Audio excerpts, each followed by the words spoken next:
Selamat malam kawan-kawan semua. Hari ini saya punya televisi yang perlu diperbaiki. Menurut pemiliknya, kerusakannya adalah TV ini mati total. TV-nya merek Sharp, jenisnya Sharp Alexander Slim 2 ya, yang suaranya bagus. Suaranya bagus, dia jenisnya dynamic sound ya. Nah, seperti itu.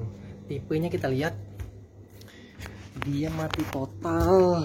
Untuk tipenya 21DXS250E ya, 21 inci. Jadi TV ini adalah TV 21 inci ya. Baik, untuk kerusakannya, TV ini kalau dinyalakan katanya ada denyut dut, tapi dia nggak mau hidup ya. Kita coba ya. Baik, saya nyalakan. Ini colokan strumnya ya. Nah, ada denyut itu kayak gitu teman-teman. Nah, kedengeran nggak? Cit cit cit cit cit. Nah, ini jangan dibiarkan teman-teman. Mencolok ke listriknya cukup sebentar saja, khawatir rusak ya. Oke, untuk mengatasinya kita akan segera bongkar dan kita cari apa kerusakannya. Tapi diagnosanya biasanya kalau TV rusaknya seperti itu tadi, dia mati total, lampu indikator tidak menyala ya. Nah, lampu indikator tidak menyala, ada bunyi dik dik dik dik seperti itu. Biasanya kerusakannya di power supply. Power supply-nya itu nggak mau start, nggak mau menyala. Mungkin ada korslet di mana, nanti kita cek ya. Biasanya sih kalau dia mati total tapi ada bunyi cit cit cit seperti itu karena rangkaian transistor di rangkaian horizontalnya biasanya sudah short ya atau konslet, sehingga power supply tidak mau menyala. Itu disebabkan karena ada konslet di bagian horizontalnya. Nanti kita bongkar setelah ini. Baik teman-teman, TV Sharp Alexander Slim 2 ini sudah saya bongkar. Langsung karena gejalanya tadi tegangan berkedut-kedut, saya langsung terfokus kepada MOSFET, kepada transistor horizontal yang ini ya. Jadi nanti kita fokusnya transistor horizontal ini. Kemudian juga perlu dicek ini kapasitor mika yang ini ya. Karena ini output daripada transistor horizontal ini difilter nanti oleh kapasitor ini. Nanti juga perlu dicek, ini adalah LQ 100 UF 160 volt yang merupakan tegangan power supply. Kalau kita lihat kan ini, nah yang sebelah sini ini adalah IC SE125 menandakan bahwa 125 itu tegangan power supply itu nanti ratanya di 125 volt kurang lebih teman-teman ya.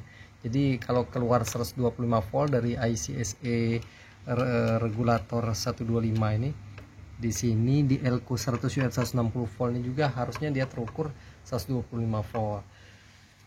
Tetapi tadi setelah saya bongkar ini, jadi karena saya penasaran takut short ya, konslet transistor horizontal C60, waduh nggak kelihatan, C6020 ini takutnya tadi short.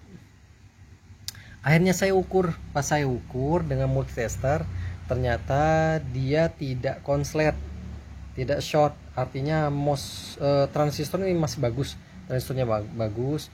Jadi saya memperkirakan kalau transistor ini bagus, berarti yang rusak bukan bagian horizontalnya ini, yang rusak adalah flybacknya ya.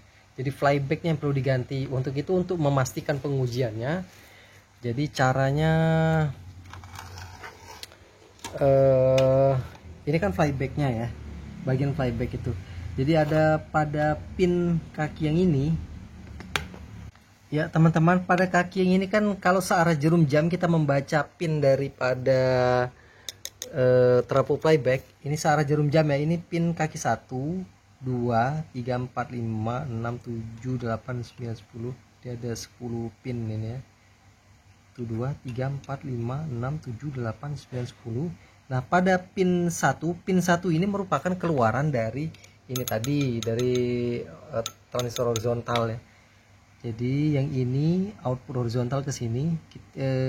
Kemudian untuk menguji betul atau tidak bahwa flyback ini short atau konslet, maka ini kan pin 2 ini merupakan pin untuk tegangan B+ dari flyback. Tegangannya sekitar 100 volt lebih ya, 180 volt sini, 125 volt ya, 125 volt di sini. Kalau tegangan 125 volt ini ada, maka flyback akan bekerja. Nah, untuk mengujinya ini kita sedot dulu timahnya, kita pastikan dia kopong di tengah ya. Ini kan masih tersolder yang baik. Kalau yang ini kita kopongkan supaya dia nggak terhubung. Nanti baru kita uji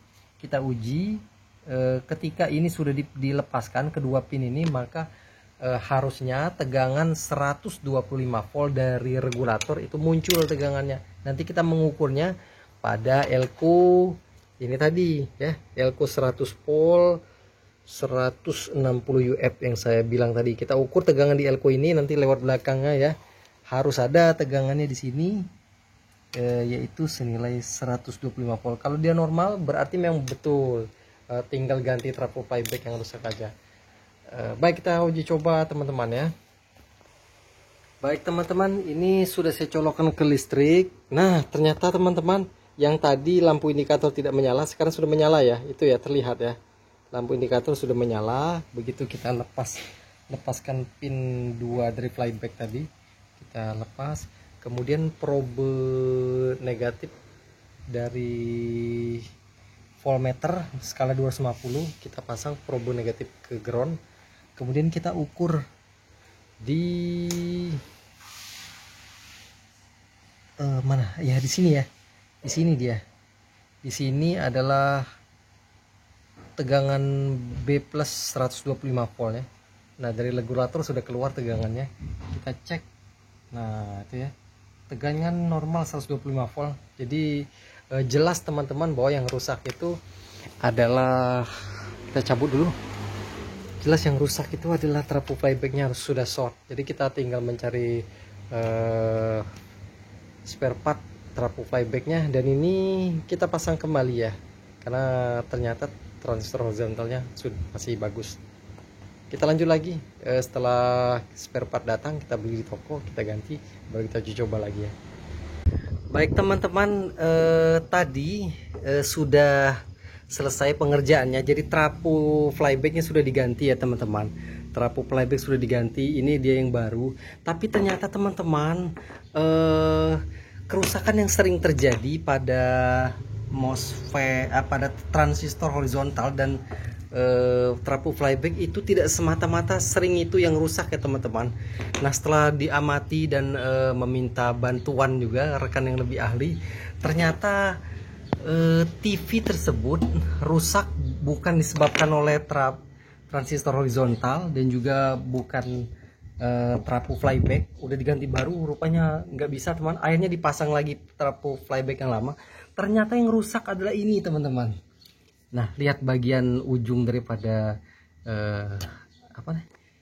soldering atraktor ini ya. Yang rusak adalah kapasitor ini serta dioda ini. Ini namanya dioda damper. Dioda damper. Kemudian yang ini adalah kapasitor damper ya. Nah, bisa terlihat ya. Nah, ini dioda yang saya maksud. Ini di ujung atraktor berwarna putih, itu dioda yang harus diganti, yang rusak, yang ternyata short atau konslet ya. Dioda ini short atau konslet menyebabkan kerusakan pada TV-nya. Kemudian ini juga nilainya berubah. Nilai dari kapasitor ini berubah. Untuk nilainya teman-teman, kalau yang dioda itu tipenya RH4F ya. Ini RH4F, sedangkan yang ini nilai kapasitornya itu yaitu 163 alias 16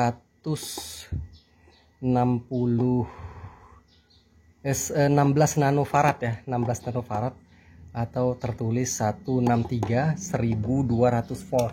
Nah ini yang rusaknya yang lama ya, itu barang baru kan terlihat dia mengkilap baru ya. Kebetulan begini, untuk dioda ini nggak ada jualnya di toko, jadi saya mencari barang kanibal. Ini barang bekas, dioda bekas tapi masih bagus dari TV kanibal. Yang ini saya beli baru ya. Jadi diodanya seperti ini, tapi ini contohnya saja karena yang sebenarnya begitu ya. Yang lamanya entah kemana, terbuang nggak sengaja.